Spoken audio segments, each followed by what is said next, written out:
انہوں نے اپنا کردار ادا کر دیا اور اہم ترین کردار بعد مسلمانوں کے، تو یہ برتا ہے حیرت۔ تو انسان کی سمجھ کے لیے یہ کافی ہیں معجزات۔ تو میں مثال کے طور پہ دیتا ہوں، بابری مسجد میں اگر ہم جائیں تو بابری مسجد کے اندر جو واقعہ ہے جو اس وقت ہو رہا ہے، اس کی تاریخ اسلام کی تاریخ میں ایک بہت بڑی مثال ملتی ہے جس میں اللہ تعالیٰ اپنے گھر کی حفاظت کیسے کرتا ہے، وہ آپ کے سامنے میں رکھوں گا۔ لیکن میں بابری مسجد کی شہادت میں حصہ لینے والے ایک اہم ترین سیاسی کارکن کا حوالہ سب سے پہلے دینا چاہوں گا، اور اس کے بعد میں آپ کو بتاؤں گا کہ بابری مسجد اور اللہ تعالیٰ نے اپنے گھر کی حفاظت کے لیے جو طریقہ کار اختیار کیا تھا، یا جو بھی اس کے لیے تو کن فیکون والا حساب ہے نا، تو وہ پھر میں آپ کو بتاؤں گا جس آپ کے علم میں یہ ساری بات آ جائے گی کہ بابری مسجد کے اندر جو اس وقت روحانی قوتیں ہیں وہ کس حد تک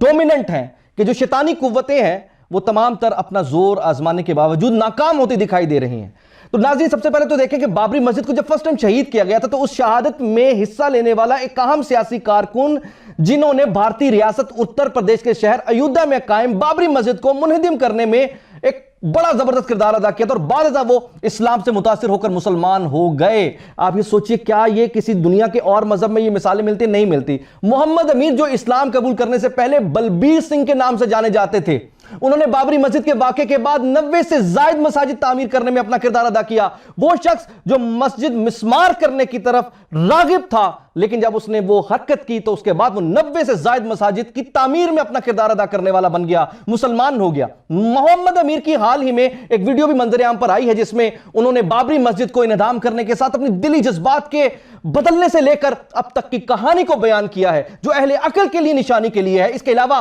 محمد امیر مذہبی مبلغ کے طور پر بھی خدمات انجام دیتے ہیں، اور محمد امیر جو اس سے قبل ہندو کار سیوک کے ایک گروہ کے سرگرم کارکن تھے، انہوں نے اپنے سفر کے بارے میں بتاتے ہوئے کہا کہ وہ بھی ان افراد میں شامل تھے جنہوں نے بابری مسجد کی شہادت میں کردار ادا کیا۔ انڈین ٹوڈے کو انٹرویو میں محمد امیر نے انکشاف کیا کہ وہ وسط گنبد چڑھنے والا پہلا آدمی تھا۔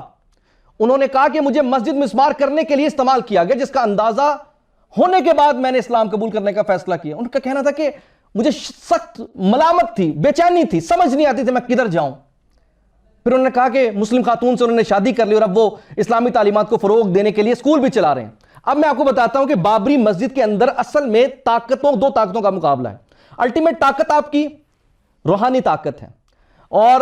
روحانی طاقتوں کا ہمیشہ مقابلہ شیطانی طاقتوں سے ہوتا ہے۔ جنات کا جب ذکر کرتے ہیں تو جنات بھی دو طرح کے ہیں، ایک جنات جو شیطان ہیں، ایک جنات جو مسلمان ہیں، جو دین کی خدمت کرتے ہیں۔ تو اس لحاظ سے جو ہندو پنڈت جتنا مرضی کچھ کر لیں، لیکن جب روحانی طاقت کا ہم ذکر کرتے ہیں تو روحانی طاقت میں اللہ تعالیٰ کی براہ راست منشا شامل ہے، اور روحانی طاقت میں فرشتے براہ راست عمل کرتے ہیں، براہ راست مدد کرتے ہیں۔ اسلام کی تاریخ اس کی بھری پڑی ہے، اور اسلام سے پہلے کا ایک واقعہ بہت مشہور ہے۔ ایک دفعہ آپ نے سنا ہوگا کہ ابرہہ کا لشکر بیت اللہ کو مسمار کرنے، شہید کرنے نکلا تھا، اور بیت اللہ کو مسمار کرنے کا مقصد اس کا یہ تھا کہ وہ اپنی ایک ایسی جگہ جہاں چاہتا تھا کہ لوگ آ کر وہاں عمرہ کریں یا وہاں آ کر طواف کریں، لیکن لوگ صرف اپنی تمام تر جہالت کے باوجود، تمام تر شرک کے باوجود مکہ میں موجود بیت اللہ یعنی خانہ کعبہ کا طواف کرتے تھے۔ دور دور سے لوگ وہاں آ کر اپنے چڑھاوے چڑھاتے تھے۔ تو اسی مقصد کے تحت ابرہہ نے فیصلہ کیا، جو بادشاہ تھا، کہ اس نے خانہ کعبہ کو، اللہ کے گھر کو مسمار کر دینا ہے، اور اسی مقصد کے لیے اس نے ایک بہت عظیم الشان لشکر تیار کیا۔ اس لشکر میں سب سے طاقتور محمود نامی ایک اپنا ہاتھی بھی ادھر اس نے رکھا کہ وہ ہاتھیوں کی مدد سے خانہ کعبہ کو مسمار کرے گا۔ اور جب خانہ کعبہ کو مسمار کرنے کے لیے وہ نکلا تو 13 ہاتھی اس کے لشکر میں تھے۔ قریش کو جب یہ خبر ملی، عبد المطلب کو جب یہ خبر ملی کہ ابرہہ لشکر کشی کے لیے آ رہا ہے، خانہ کعبہ کو گرانا چاہتا ہے، اللہ کے گھر کو گرانا چاہتا ہے، اس نے بڑی کوشش کی، عبد المطلب نے بہت کوشش کی کہ کسی طریقے سے اس کو روکا جائے، اپنی طاقت کو دیکھا جائے۔ تو انہیں پھر معلوم ہوا کہ ان کی طاقت اجازت نہیں دیتی کہ وہ ابرہہ کے اتنے بڑے لشکر کو کسی طرح بھی روک سکیں۔ ابرہہ کی طاقت کا مقابلہ کرنے کے لیے مسلمانوں کے پاس نہ ویپنز تھے، نہ اقتدار تھا، نہ اختیار تھا، نہ اس طرح کہہ سکتے ہیں کہ ان کی کوئی ایسی طاقت تھی۔ تو جب اتنی بڑی قریش کی فوج، قریش سے لڑنے کے لیے اتنی بڑی ابرہہ کی فوج چلنا شروع ہوئی، تو کعبہ کو بچانے کے لیے اب کیا کیا جائے؟ تو اس وقت حضرت عبد المطلب نے انہوں نے کہا کہ سب اپنے بال بچوں اور مال مویشی کو لے کر پہاڑوں میں چلے جائیں، ایسا نہ ہو کہ ان کا قتل عام ہو جائے، کیونکہ اگر مسلمان ادھر موجود رہتے تو پھر اس کا مطلب تھا کہ قتل عام ہو جانا تھا۔ لیکن ابرہہ کا لشکر کا جب سن کے کچھ نہ بن پڑی تو انہوں نے کہا کہ اب نکل جاؤ، اپنی اپنی جانیں بچاؤ۔ پھر وہ قریش کے چند سرداروں کے ساتھ حرم کعبہ پہنچے، اللہ کے گھر پہنچے اور اللہ کے حضور اپنی کمزوری کا اظہار کر کے دعائیں مانگی اور کہا کہ وہ اپنے گھر کی خود حفاظت فرمائے۔ مورخین نے حضرت عبد المطلب کے جو دعائیہ اشعار نقل کیے وہ یہ ہیں کہ الہی بندہ اپنے گھر کی حفاظت کرتا ہے، تو بھی اپنے گھر کی حفاظت فرما، کل ان کی صلیب اور ان کی تدبیر تیری تدبیر پر غالب نہ آنے پائے۔ صلیب کی آل کے مقابلے میں آج اپنی آل کی مدد فرما، اے میرے رب تیرے سوا میں ان کے مقابلے میں کسی سے امید نہیں رکھتا، اے میرے رب ان سے اپنے حرم کی حفاظت فرما۔ یہ دعائیں مانگ کر حضرت عبد المطلب بھی سرداران قریش کے ساتھ باقی اہل مکہ کے پاس پہاڑوں میں چلے گئے، اور دوسرے روز ابرہہ نے مکہ پر حملے کا حکم دے دیا۔ وہ مکہ میں داخل ہونے کے لیے آگے بڑھا تو حیرت انگیز طور پر ایک اس کا خاص ہاتھی جس کا میں نے ذکر کیا تھا، محمود، وہ مکہ کی طرف چلنے کی بجائے یکا یک وہیں بیٹھ گیا، بے پناہ کوشش کے باوجود بھی اپنی جگہ سے نہ ہل سکا، مگر جب اس کا منہ شام کی طرف کیا گیا تو اٹھ کر چلنے لگا، دوڑنے لگا، اور یمن کی طرف رخ ہوا تو ادھر بھی دوڑنے لگا، مگر مکہ کی طرف اسے چلانے کی کوشش کی جاتی تو 1 انچ ادھر نہ بڑھتا۔ نتیجہ کیا ہوا؟ باقی ہاتھیوں سمیت سارا لشکر بھی اپنی جگہ انتظار میں رکا ہوا تھا، ابھی وہ اسی چکر میں پھنسے تھے کہ اللہ کے قہر نے ان کو آ لیا، اور اللہ کے حکم سے ابابیلوں کے جھنڈ ان پر نازل ہو گئے۔ ہر ابابیل کے چونچ اور دونوں پنجوں میں سنگریزے یعنی پتھر دبے ہوئے تھے، اور ابرہہ اور اس کے لشکروں کے وہم و گمان میں بھی نہ تھا کہ وہ چھوٹے چھوٹے جو پتھر ہیں ان کے ساتھ کیا کرنے جا رہے ہیں۔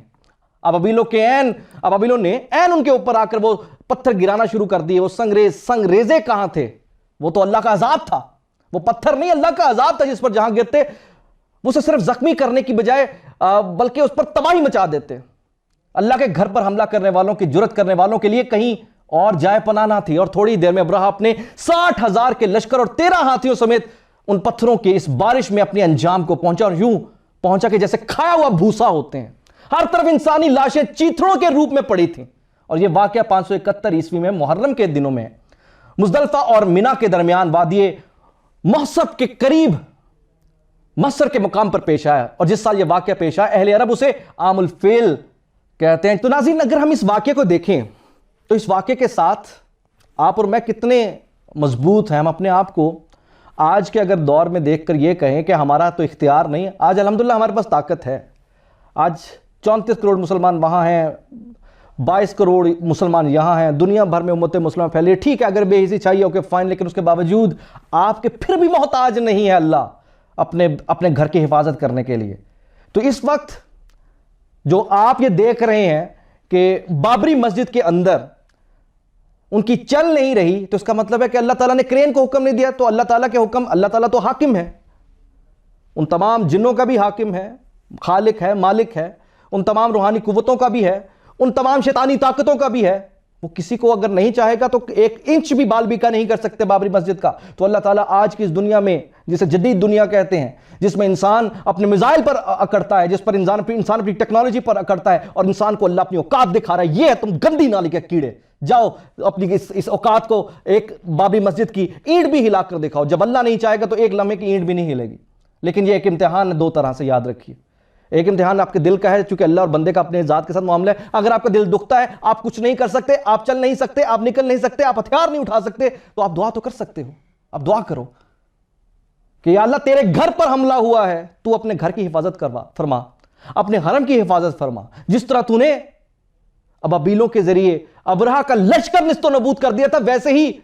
ایسے ابابیلوں کا ہی کوئی لشکر بھیج دے جو مودی اور اس کے لفنڈروں کو نست و نبود کر دے، بھوسے میں بدل دے۔ اس طرح کے بہت سارے معجزات آج دنیا میں ہیں، مجاہدین کے ساتھ ہو رہے ہیں، اور جب اللہ کی مدد آتی ہے تو پھر